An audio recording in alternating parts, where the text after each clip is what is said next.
Pete. We're playing ping pong again. Thank you so much for having me on the Shift podcast. Now you're back here on the road to autonomy, which we love. So we got this fun game of ping pong going on. That's the reality. But when you look at TV, CNBC in particular, there is a massive, massive disconnect between what's actually happening in the autonomous vehicle industry to what they perceive that's happening. These people go on there and they poo-pah Waymo, blah, blah, blah, Waymo this, Waymo that. They're going to get their butts kicked. They cost too much. They masquerade as analysts. Where does this disconnect come between that's called the chattering class on CNBC and the actual reality of people like you and me that are actually doing the real work, understanding where this market's going? It's a great question because I think, Tesla has kind of lived in its own ecosystem that is separate and wider in scope than the ecosystem that perhaps we spend most of our time in. That's the one that's closest to the industry. And I don't want to sit here and poo-poo Tesla because I do think that, Elon has a track record of eventually important things happen when you look across this portfolio of companies. But I think the ground truth here, Grayson, is, yes, the Waymo cars might be expensive, and yes, they use LiDAR that's expensive, and they rely on, high definition maps. But that's how they've gotten on the road, man. That's why they have 1,500 robotaxis in driverless commercial service today, and why nobody else comes close, because you can't, I guess say this, you get what you pay for. And right now that's a viable, meaningful deployment for Waymo in multiple cities. Waymo's proven they can do it. Waymo's proven it's safe. There's the data from Swiss Re, and then there's just the general consumer feedback. And when I say safe, it's not just the safety outside the vehicle, safety inside the vehicle. You read these stories and these threads on Reddit of these women that used to go have bad experiences in, let's call it the TNC carriers. I'll respect their privacy on this one. And then they go in the Waymo and they say, this is a great experience. I didn't have a creepy driver. That's a huge benefit. That is absolutely a huge underappreciated benefit of robotaxis. And, frankly, that's something that I heard when I visited Waymo probably 2 summers ago at this point. When they first deployed in San Francisco, was how many women felt safe as opposed to getting into an Uber or Lyft and kind of wondering having to have the thought, like, what kind of driver am I getting? Am I safe with this driver? Do I feel creeped out? Major advantage of a robotaxi that you never have to question that. Me as a guy, I get in some of these things like, oh boy, I almost got kidnapped in one a few weeks ago. I mean, you get some bad drivers. The guy's trying to take me in a different direction. I had to basically threaten the guy to get out, jump out, and hop out and go, because it's not a safe experience. Where Waymo enables a safe experience because you're limiting the risk of the driver. Tesla, when they launch on June 12th, is going to eliminate the risk of the driver. It's a safer vehicle. And then I live in Florida, Pete, as you know, and it's the summer, it's the rainy season. And then there's all this chatter on X. Oh, a Tesla can't drive in the rain. Tesla can't drive in heavy rain. Bullshit. It was a monsoon yesterday, and I'm driving around in an FSD 13.2.9. And guess what? Flawlessly. I couldn't see the road, but the Tesla drove safely. That goes back to this whole disconnect around this technology. The Tesla FSD technology works. And on the other hand, I want to clarify for the record, because I truly believe the Waymo technology works. They both work. They're different approaches. I definitely have seen firsthand Waymo driving in the rain. I can't speak to FSD, but obviously you can. But I think, one note of caution on saying definitively that this works is we've had these firsthand experiences where it's worked. How it works over 100 million miles, that's probably like where safety truly lies, right? Like, I'm always very reluctant to say I had this safe experience, thus that applies at meaningful scale. So with that caveat, I directionally agree with you. Like, it's clear that it's not that rain is not a make or break moment here, because we've both experienced these technologies working safely in the rain. One of the greatest experiences I ever had in a Waymo was driving around San Francisco in the rain, listening to Kinda Blue by Miles Davis. That was this magical experience. We call it only in San Francisco, only in Waymo experience. You're right about Tesla, and Walt and I talk about this on Autonomy Markets quite a bit, and you've done really good reporting on this. Tesla cares about safety. If you look at the rollout that they're going to do with Robotaxi, it is in a constrained ODD. It's only 10 vehicles. It's not what some individuals have you believe, oh, they're going to turn on the switch overnight and you have a million Teslas running around. No, Tesla's taking a very, I would say, a very thoughtful approach to this. And I don't feel that's covered enough and talked enough about. They're not this rushing out the door. Here we are. Ha ha ha. Here we are. No, I think you're right. And like for all of the marketing promises that Elon has made over more than a decade now, right? And broken over a decade now. Every year we're a year or two away from robotaxis at scale. But I think the counter argument to that is in practice, they've been prudent in not doing this yet. And maybe they could have at a lower safety threshold. So there are a lot of questions, I think, about what is the Tesla safety threshold right now, and how do the teleoperators work with the vehicles? How many teleoperators are handling how many vehicles? So lots of questions before I would like proclaim that there are no safety questions here. But on the other hand, I do think it's very fair to say, maybe the guy who's been saying this is going to happen quickly year after year after year has in fact held off because there have been safety questions, and now he feels ready. And I wish we had more transparency into the decision-making process into that right now. But I think certainly that is one way to look at this, is that in fact they have been prudent so far. Another way to look at this, they're taking the Chandler approach. They're starting in a constrained ODD and expanding out of there. Waymo did that. I mean, this seems like, I feel like I'm French Sloan and you're Barney Rubble, if we want to go back in time. But it was literally only a couple years ago that Waymo was operating a very constrained ODD in Chandler. They wouldn't go into Phoenix proper. They wouldn't go into Mesa. But I think Elon has fed the idea that the thing that separates his approach from Waymo's is that he doesn't necessarily need this like incremental, slow, block by block, neighborhood by neighborhood approach. So I think that's where there's a bit of a disconnect now. And again, would love to hear more specifics from Tesla on, does that change at some point, or is in fact that the Tesla plan, which again may be very prudent to grow slowly expand that ODD, slowly expand to the next city, and indeed just follow Waymo, albeit 7 years behind. The thing to watch, if by December 31st, 2025, is the Tesla ODD in Austin comparable or larger than Waymo's?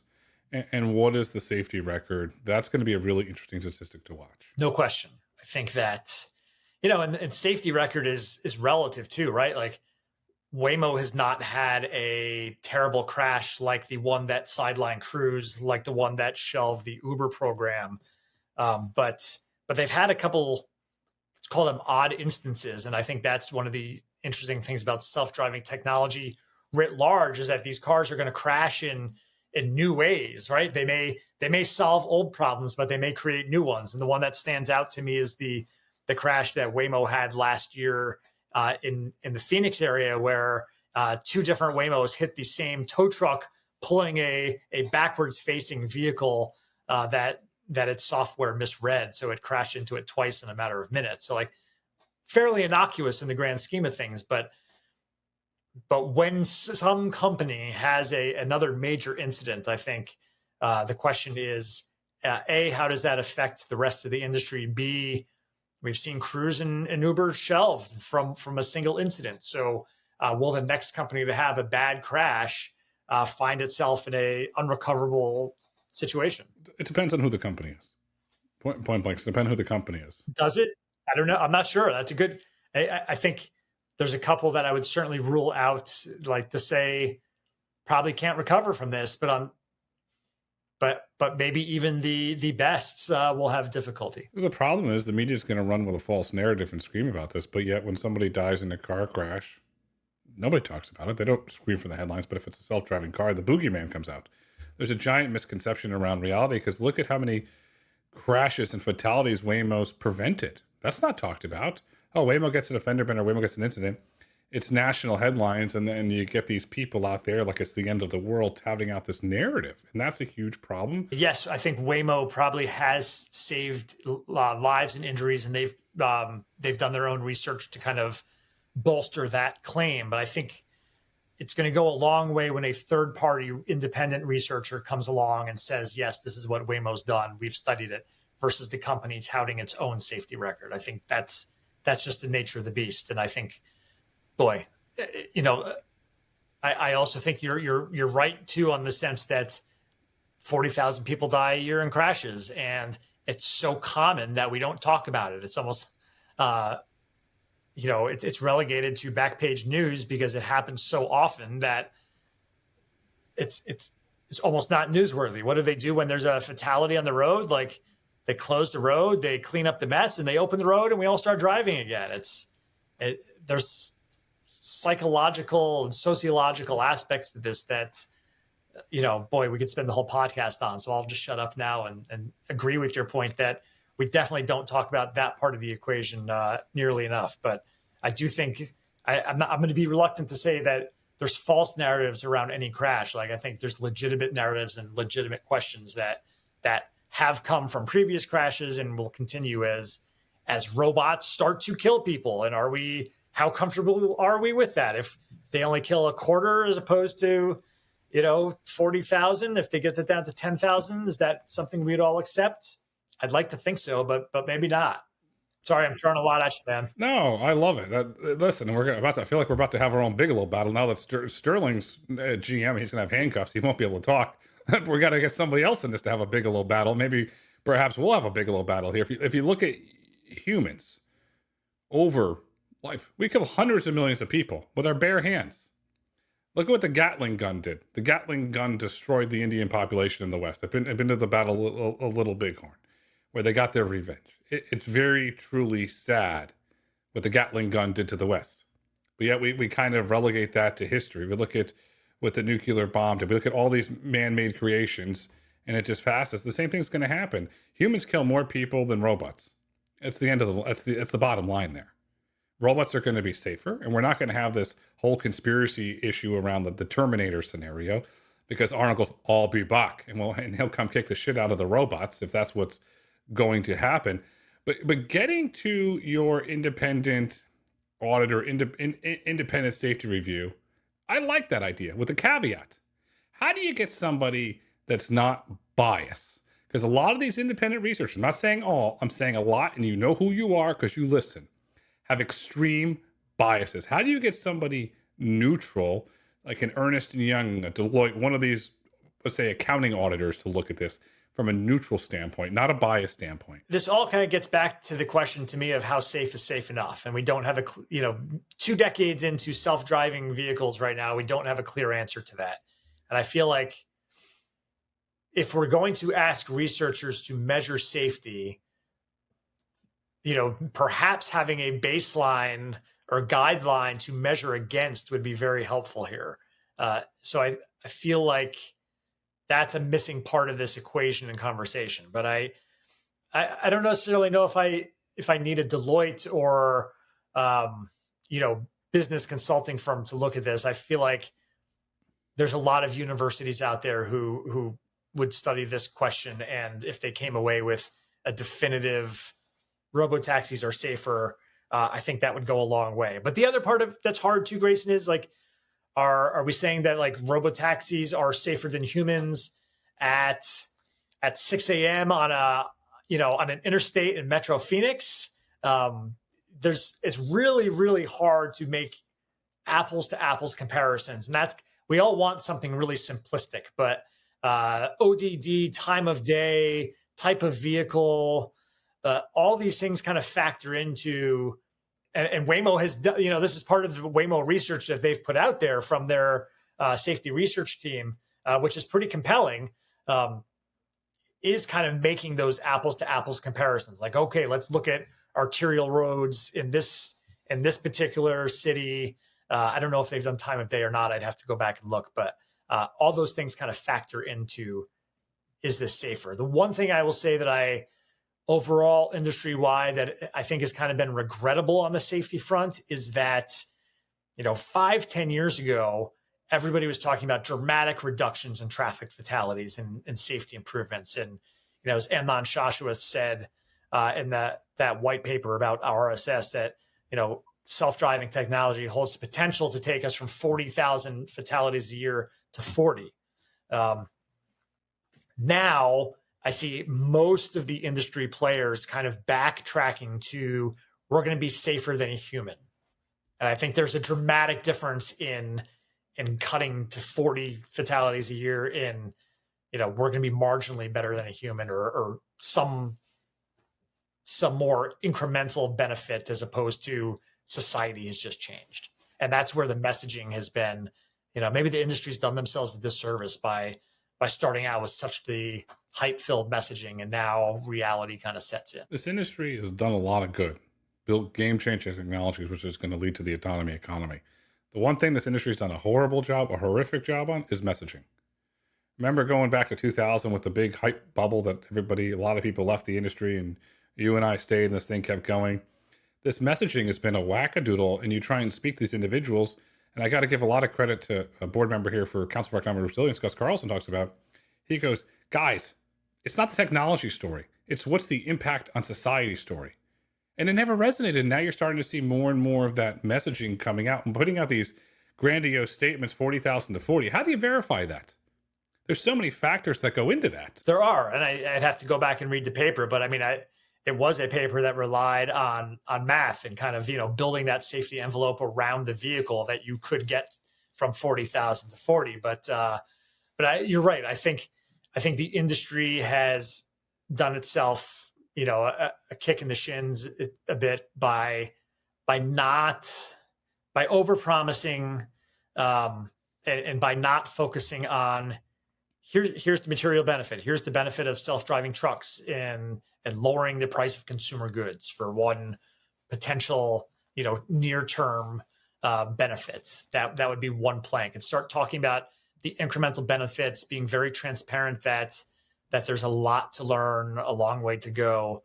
But that doesn't raise fundraising dollars, I guess. So that's one reason why we started out in a very grandiose place. We started a grandiose place because that's what the VCs wanted to hear. Now we're in I call it a more mature phase, as companies are public and companies are going public and companies have filed to go public.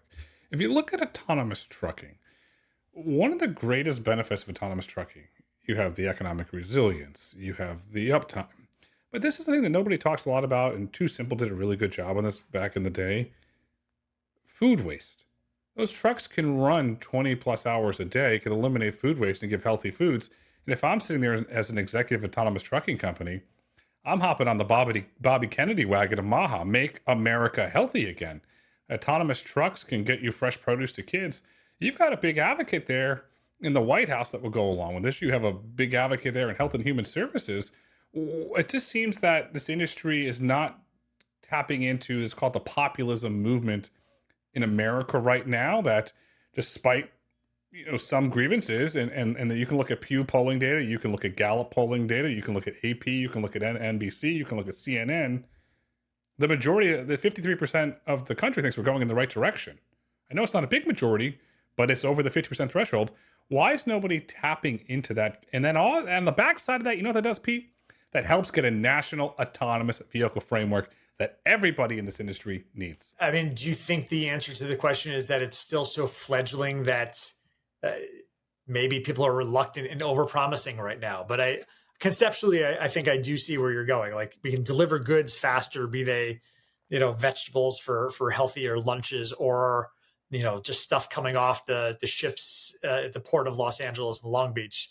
The promise of goods getting to people faster might resonate, but I do think that there's very real concerns about job losses, and I think that a lot of the populist movement has been fueled by a backlash to Silicon Valley and technology overall. And here comes these self-driving trucks that are going to take jobs from truck drivers, right? Who very much depend on these. We've seen Teamsters fighting them left and right, and all these pop-up battles state by state. So I think that's where I think it's obviously very nuanced, but I think that populism versus technology is more of a contrast right now than a cooperative direct agreement or direction. Yes and no, because the backlash, yes, you have a small minority of the populist movement that doesn't like big tech. But you know what you have? You have a majority of the public through their retirement, through their investment funds, are invested in the S&P 500. What's driving the growth of the S&P 500? The Mag 7. What's the Mag 7? Large technology companies. Apple, Meta, Google, Netflix, all driving outsized returns. So that's that. So, and then the other part of the populist movement is the immigration movement that wants to deport everybody. So if you take away that labor, you have to replace it with automation. So you're in this really interesting political dynamic. And on the jobs front, automation is going to create jobs. Autonomy is going to create jobs at the end of the day. Because if you look at, I love to give the argument, oh, it's going to kill jobs. ATMs are going to kill jobs. We have more ATMs today. We have more tellers today. We have more bank branches today before that technology is introduced. Guess what? Jeremy Dimon will go on the record and tell you it's created hundreds of thousands of jobs. The same thing is going to happen with automation and autonomy. It's going to create jobs. And guess what? They're going to be high-paying jobs, and they're going to be safer jobs than some of these jobs that individuals have to do today. I don't disagree with that. Like, I think the idea that you can take away jobs that are dull, dirty, dangerous, that you can get truck drivers home with their families at night instead of, on these long haul trips. Like, I think there's a lot of merit to that. But I think while you're right that there's going to be a net benefit for jobs, and that probably many of these jobs will be better jobs, higher paying jobs. Like, there's a net benefit. Like, there's going to be winners and losers. There's not. I think you have to have the right programs in place to take people who are being displaced and provide them with the new opportunities, and not just let them see the opportunities slipping by, which is perhaps fueled a lot of the concern and class resentment that we see in the country right now. And obviously we're living in polarized times. I don't know that the two of us are going to solve our problems right now, but to your point, it's a nuanced conversation. I think if you want to present this as a job benefit, you're going to have to sell the people who might also lose their jobs as part of it, as here's the ladder to your or the bridge to the next step for you. You know what I'd like to see this industry do? Invest in apprenticeships and invest in creating programs and partnering with vocational schools. Give individuals, young individuals, a path to a job. And when you give them a path to a job, do them a favor. The biggest crisis facing the United States right now outside of war, the rising student debt levels. It's scary because it immobilizes somebody. It suffocates them. It takes away any opportunity they have to save, to buy a house, to have a family without going further into debt. You read these horrific stories. 50-year-olds, 60-year-olds are still paying their college debt. This industry should come together and say, we understand the economics of the society. We understand the rising cost of tuition, which is outpacing inflation. We've partnered with, that's called Acme Vocational School in 30 different states. We've set up an apprenticeship program, and we're going to give you a path to a job. And you know the key to that is, there's two big keys, Pete. One, no college debt. Two, you have a path to a job. And that's a good thing. I think that two things come to mind. One, much to their credit, we saw Too Simple back in the day start a 2-year program with one of the local Arizona community colleges. I forget which one, but that probably is exhibit A of the industry doing something very along the lines of what you're talking about. And B, more generally here in Michigan, Governor Whitmer, and I think this is a bipartisan thing, a year or two ago signed legislation that lets any high school graduates go to a community college, which obviously have a lot of vocational training programs for an auto industry desperately in need of skilled workers, by the way. Most Michigan, I don't think everybody was eligible, but most high school graduates in Michigan would be eligible to go to a 2-year college for free. And I think that speaks to these, what you're talking about, and also like the broader needs for a skilled workforce, be that in robotics and automated driving in particular, or more skilled trades writ large. It's a brilliant move by Governor Whitmer. I commend it. I think it's a wonderful move because you're giving individuals an opportunity to build a great life. Because over time, I'm ready for the bows and arrows, the college degree is going to be devalued. I think it already has been, no question. Because who wants to send a child? Let's one of the most expensive universities in the country, Vanderbilt University in Nashville, Tennessee. It's over $100,000 a year. So let's tack on, and that includes room and board, food. Let's say 550,000, 560,000. You're coming out without scholarships. You're coming out with a ton of debt. And the one thing that I don't know, a lot of people don't talk about, you can't file for bankruptcy and write that debt off. It never goes away. No question. And that's another thing. So you're right. We need to invest more. It's not just the autonomous vehicle industry. I like to see tech in general invest more in vocational schools. And if you look at the whole vibe coding movement, it exposed kids to this technology, into the individuals that run schools that listen, that I know you listen. Stop thinking AI is a boogeyman. Embrace AI. Put it in the classrooms with children. Let them learn to use this technology, because it'll create a path for jobs. And they can go do automation. They can do other things. But we really have to inspire children to create this new jobs that are coming in the future. Yeah, I don't disagree. I do think that there's a whole rethink that needs to happen on public education, and that includes the value of a college degree. I think we got caught up somehow decades ago in this idea that everybody needs to go to college, and I think people saw the growing disparity between the average college graduate made X amount more than the average non-college graduate, and started chasing that. But again, back to this is not black and white. This is pretty nuanced. There's a lot of successful people who don't need the college degree. And in fact, if you skip college, start working right away, and don't accrue that debt, like studies show that, it's going to take the debts-laden college graduates a significant amount of time to catch up to someone who starts working right away and socking money into a savings account or 401k off the bat. Like, it might take a quarter century to kind of catch back up if you're the college graduate. So I think that acknowledging not everybody needs to go, that there's shortages for skilled labor, especially as we look to reshore a lot of manufacturing right now, people to run those facilities that might be highly automated. Yeah, Grayson, I think you're right. Our kids are entering a world that we can't totally, we can sketch it out right now, but we don't know the details. So the right thing would be to emphasize critical thinking, have them learn some practical skills, and give them a chance to be flexible and not dragged down by debt, but flexible in terms of critical thinking and career path and all that going forward. Yeah. And expose them to books, expose them to technologies, and let them participate in one of the greatest miracles that Einstein said, the benefits of compound interest. You start collecting the compound interest instead of your debitor, and then you're in a really good place. If you look at companies that are in a really good place today, that have, if you want to say, an uncertain future, but they're in a really good place today, Uber. This week they announced Andrew McDonald, the SVP of the mobility business and operations, has been promoted to president and COO. Mac ran their Autonomy business. Dara said he's staying on for the long haul. I believe Mr. Karashaki's statements. But is this hire in promotion an indicator that Uber is going to potentially double down on their autonomy efforts? Yes, no question. I think it's absolutely a strong indicator that that's the direction they're going.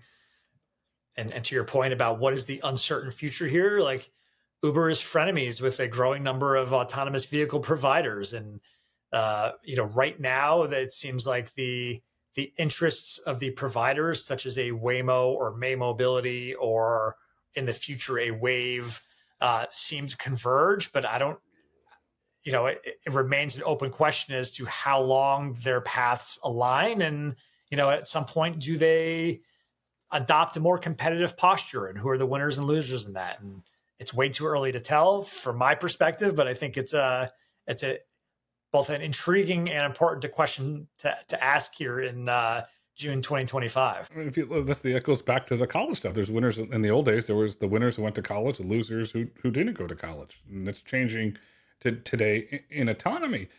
So Waymo is operating exclusively on Uber in Austin. In Atlanta, we haven't seen any news of that. There's speculation that they're short-term deals. We have no confirmation on how long the deals are. But let's hypothetically say, so it's June 2025, let's say June 2026, 1 year from now. Waymo's no longer operating on Uber in Austin or Atlanta. They're operating on Waymo One.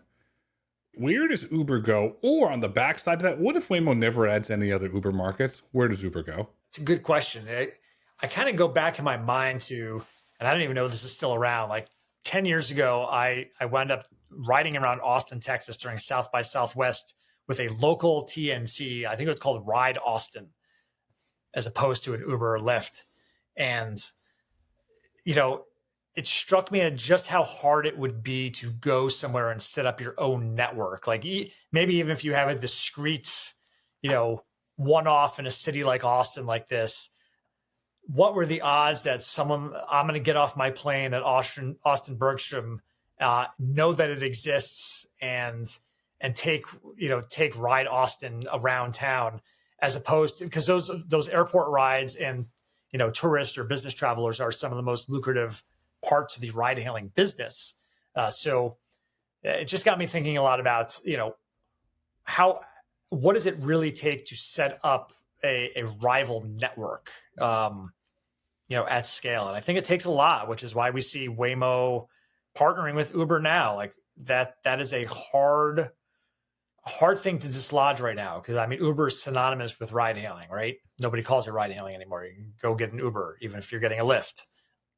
But I would at least say this. I think that these partnerships in select cities, and it's interesting which ones Waymo's partnering with Uber in and which ones they're not. But I would tend to see these partnerships lasting for multiple years at this point. Like I'll say 4 years in Austin and Atlanta right now.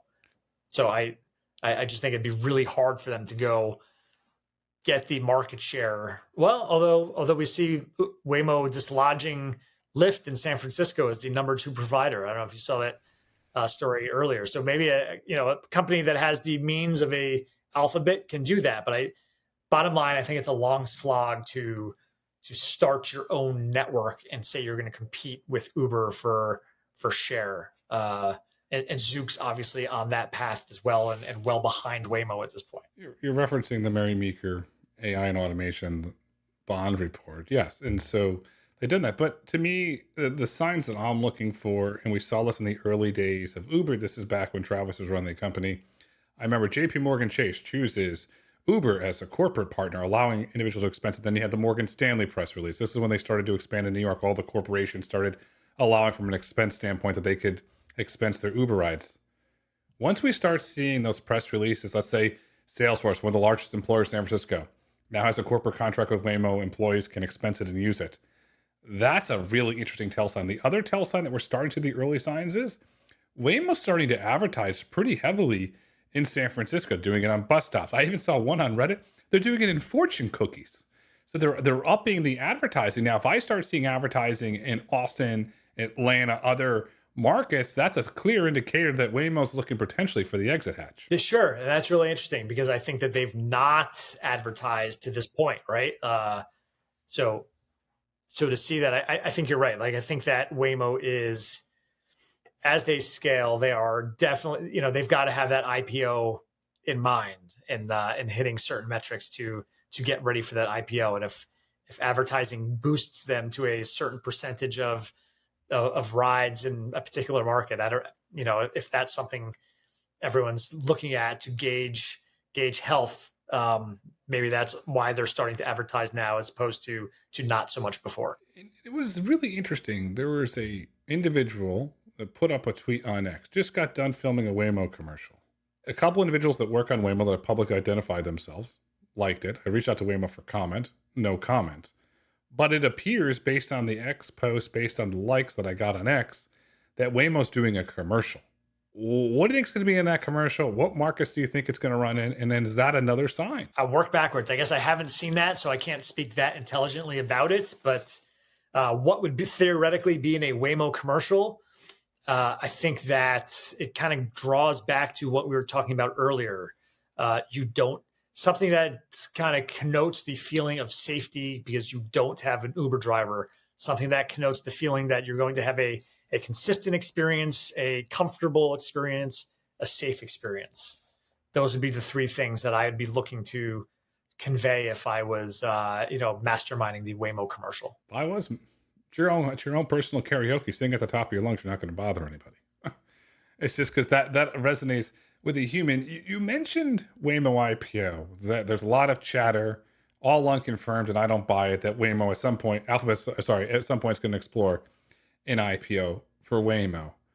Why do you think that is? And then after you tell me, I'll tell you why the theory I have that they won't. But you go first. I mean, I guess I don't know precisely when it's coming. Like I've heard a lot of the chatter. I have no inside information that would guide what I'm about to say. So kind of with the caveat that this is Pete Bigelow speculation and nothing more. Like, I don't know if it's coming this year or next year, but I'd say clearly, like, I think they've been on that path toward an IPO for a long time. And that's directionally been their plan.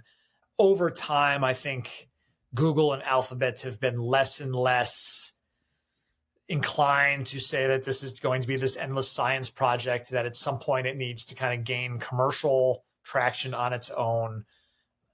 And we've seen Alphabet, fund Waymo with the additional $5 billion that's kind of given out in tranches over the next few years. So maybe not until the end of those funds will Waymo need to IPO. But I think that's kind of like always like spinning this out into its own thing has been the plan. I think as Waymo continues to scale up in more and more cities, that's expensive. They're going to need some capital to do that. And then it's just kind of like at some point reap the rewards of their investment, right? Like I think robotaxis as a commercial business are hard and a bit of a slog. And that's one reason why we see Waymo looking with Toyota at the prospect of probably higher margins, putting an automated driver in a personally owned vehicle. So where robotaxis go, I don't know. But I think that they want to exit before they get to a point where they have to acknowledge that it's a tough business. That's an interesting point. But if you look at it, Alphabet recently lost the DOJ antitrust suit. And this is in the DOJ filings in 2022. They paid $20 billion to be the default search engine on Safari. You and I both know search is under attack. The LLMs, the ChatGPTs, the Groks of the world are starting to eat away at their market share. Very little today, but the business is under assault. And that's why you're seeing Sundar actively out there talking about AI. At the end of the day, autonomy is an AI problem. But I take the counter argument. If you sit here, if Alphabet has lots of assets, and you could say they're getting the conglomerate discount, it's a value trap. Outside of search, the most valuable asset inside of that company is YouTube. YouTube is an absolute juggernaut. Can you imagine? YouTube would probably get Netflix multiples, maybe a little bit of higher multiples if it was spun out and independently traded. Does Alphabet say, wait a second, our core business is under attack. We have a juggernaut in YouTube. Why not invest in Waymo and make it a juggernaut as well? And that over time could eventually start to contribute billions and billions of dollars of revenue. And I know I say billions, it's really not going to move the needle, but over time it could really ramp up. Or do you truly think that they're just going to look for the parachute? I mean, I think it's a question of, yes, I think the revenues are there, but are the profits there? Like, what is the margin on this business? And I don't know the answer to that now, but it's probably not as wide as we thought it was 5-10 years ago by any stretch.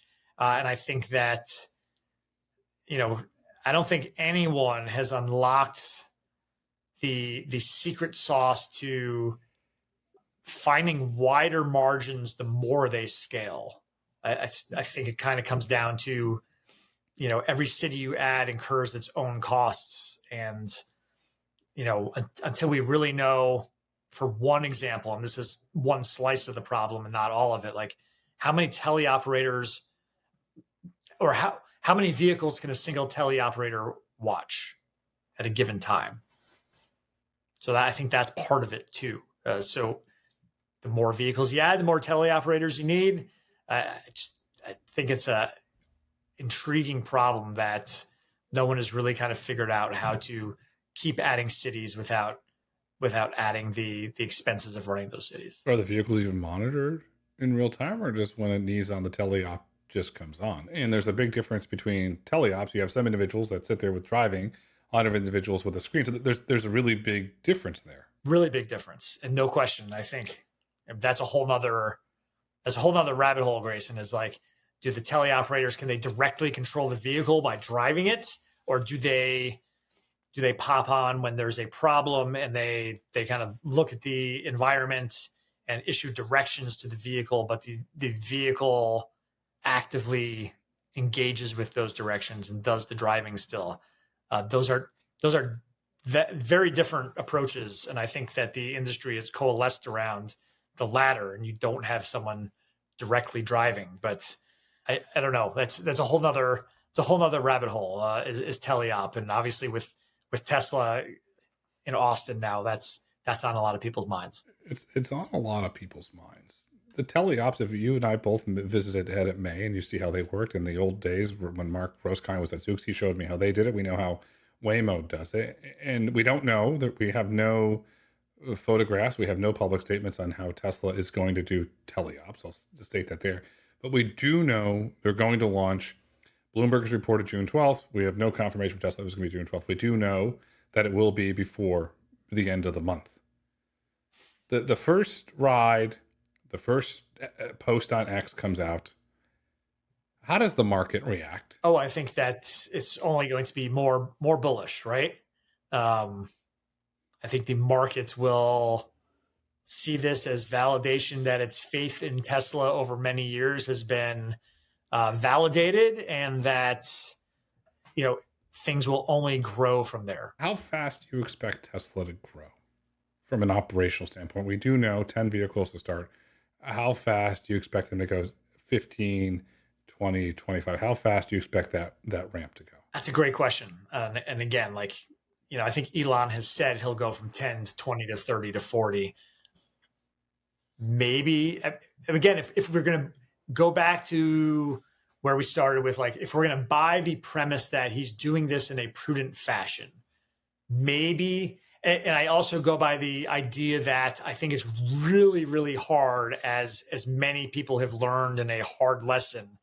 It's hard to go from 24 vehicles in a test fleet to a commercial operation of 100+ cars, something that Cruise learned the hard way, clearly.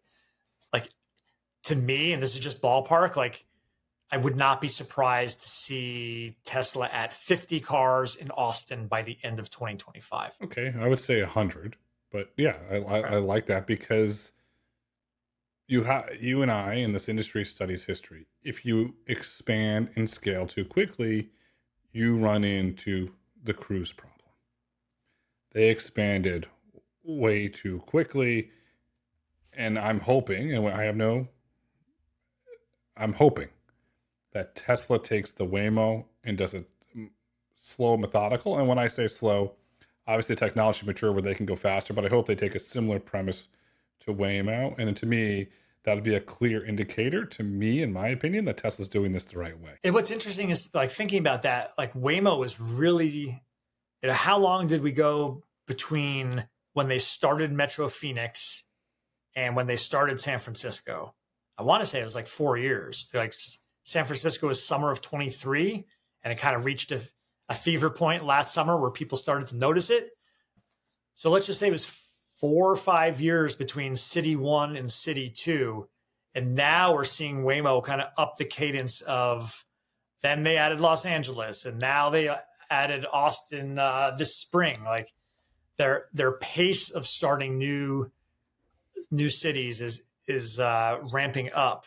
And I agree with you that I think doing it the way Waymo has done it would be a smart path for Tesla to follow. And I generally think that Waymo has done it the right way so far. But I also would caution too, all right, now that they're starting to ramp up that pace, I don't want to rule out the possibility that they're not also falling into that Cruise trap right now, right? Where Cruise I think they had announced 12, 13 cities, even as they were only operating in one. It was almost absurd that every week there's a new, we're going to open up in Raleigh, North Carolina. Why are we so concerned about announcements of new cities versus squaring away the operations that are taking place in the cities that are already started. They wanted to keep up with the narrative that they can compete with Waymo. That trap, it's a trap, point blank. Tesla's not falling into it. You know who is? Zoox. They're announcing all these cities, but yet I'm not beating up on you, Zoox.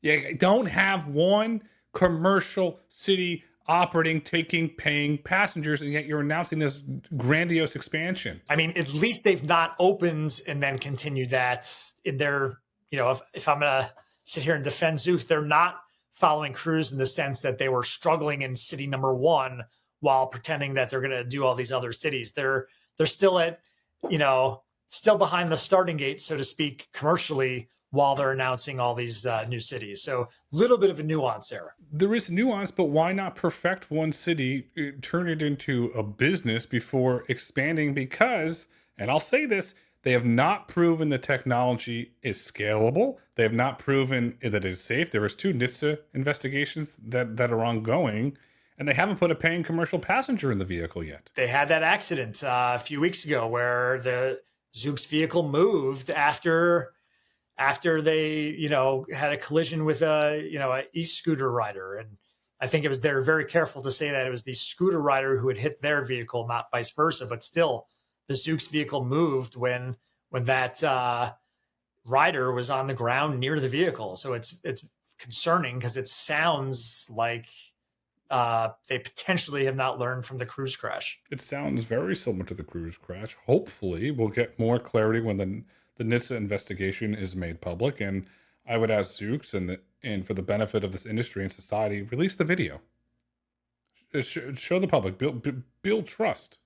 You have an unconventional design. A lot of individuals don't trust it. Build that trust with us. That's where they have to go. But yet they're announcing all these cities. And then Zoox has always been at a disadvantage as Waymo scales up. May Mobility, in my opinion, is further ahead because they are taking paying passengers. And June 12th, if Ed Ludlow of Bloomberg's correct, Tesla begins. Zoox falls further down the line. I know they have Amazon money, but how are they going to compete and scale up once Tesla's proven they can do it? May Mobility starts rocking on Uber. Wave starts rocking on Uber. And by that point, I'll just throw a number out there, and I have no inclination. This Waymo's operating in 10 cities. I wouldn't put Wave in that bucket yet because they're not operating anything. So I can't include Wave in this conversation, even though Uber is an investor in Wave, right? Yeah, I mean, I think probably like you can make the argument that Zoox is taking this prudent approach that we have put forth that Tesla is as well. Like, I think it would be a fool's errand to worry about the competition with Waymo before you're ready to launch anything. And if you know you're not ready to launch anything, then don't do it. And whatever the long-term consequences are in terms of a competition or quote unquote race, then so be it. But the worst thing you can do is launch when you're not ready, as we've seen with Cruise. Don't launch till you're ready. I like that. But I'll say, don't announce new cities. Focus on one city, commercialize it, get it going. And furthermore, we do not have final regulatory approval that Zoox can even commercialize that vehicle, because the way that they did it, if you want to use the term, I'll use it very liberally, a loophole. We do not have final confirmation that vehicle is ready to go. I think you're spot on, and that may be why we've not seen a launch. And obviously there was the NHTSA investigation into Zoox's self-certification that vehicle met FMVSS last year. And NHTSA found, I think, 6 or 7 different areas where that vehicle did not meet FMVSS. So, Zoox is at a crossroads with that. I think clearly they're not going to come back and say that they're going to self-certify this again. I think what's going to happen is that they're going to have to go through the existing exemption process, which is probably what they hoped to avoid years ago. And that, even under a Trump administration where that might be streamlined, that's still a process that is outside their control. And that might delay this launch further. But that might be the path forward for the Zoox toaster vehicle. It could potentially. and this is just based on historical data, years, based on how the government moves. I'm not saying I'm saying just based on historical data, it could be years. If that is indeed the case, and as you described, they have to go that route, why not put a plan in place to launch service on the Highlanders to at least start generating some revenue, start building brand awareness? That would seem to be the short term fix, right? Is launching the Highlander. I don't know if the Highlander is a great robotaxi vehicle. Like, do you want customers to have an experience with a vehicle that's not the one you planned? That it's not the Pacifica that Waymo used. I think I'd rather, just from a robotaxi perspective, be getting into a Pacifica than a Highlander. But it's a good question, Grayson. I think that they've got to be working on a plan B at the very least. And since you have the Highlanders, have tested on the Highlanders, it might be the plan B. But is there an argument to be made? We're just going to wait till the thing.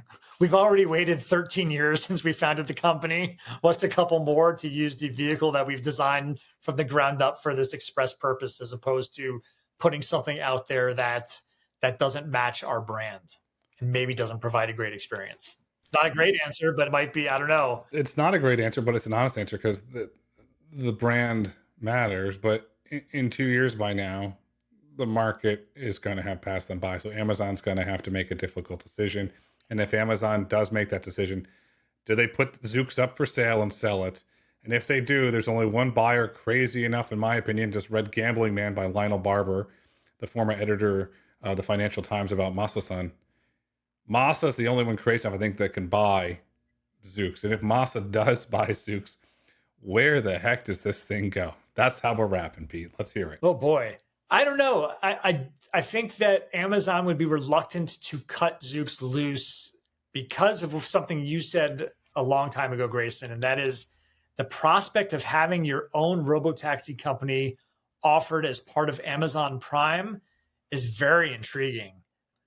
Like that, there's a strong value proposition there, I think. And unless this thing is a dead dog, like, I think that they are going to try and see it through. Like, maybe in the grand scheme of things, this NHTSA problem, I don't want to say it's small potatoes, but if they see this as an obstacle they can eventually navigate around and still get to the promise of, your robotaxi on Prime, then that's the allure of that may still be pretty strong. The allure is strong, and then Amazon could tie that into their growing advertising business, which is becoming a juggernaut inside the company. But the question is, does Amazon double down, invest, and wait? Or do they get footloose, which we can call Zoox loose, and end up selling the company? And is Masa crazy enough to buy Zoox? That's the question I'm leaving you with. And perhaps coming this September, you and I will be at Move Detroit. We can have a Bigelow battle over the future of Zoox. Until then, the future is bright. The future is autonomous. The future is robotaxis. Pete, as always, thanks for playing ping pong with me. Absolutely, Grayson. Anytime. Thanks for having me.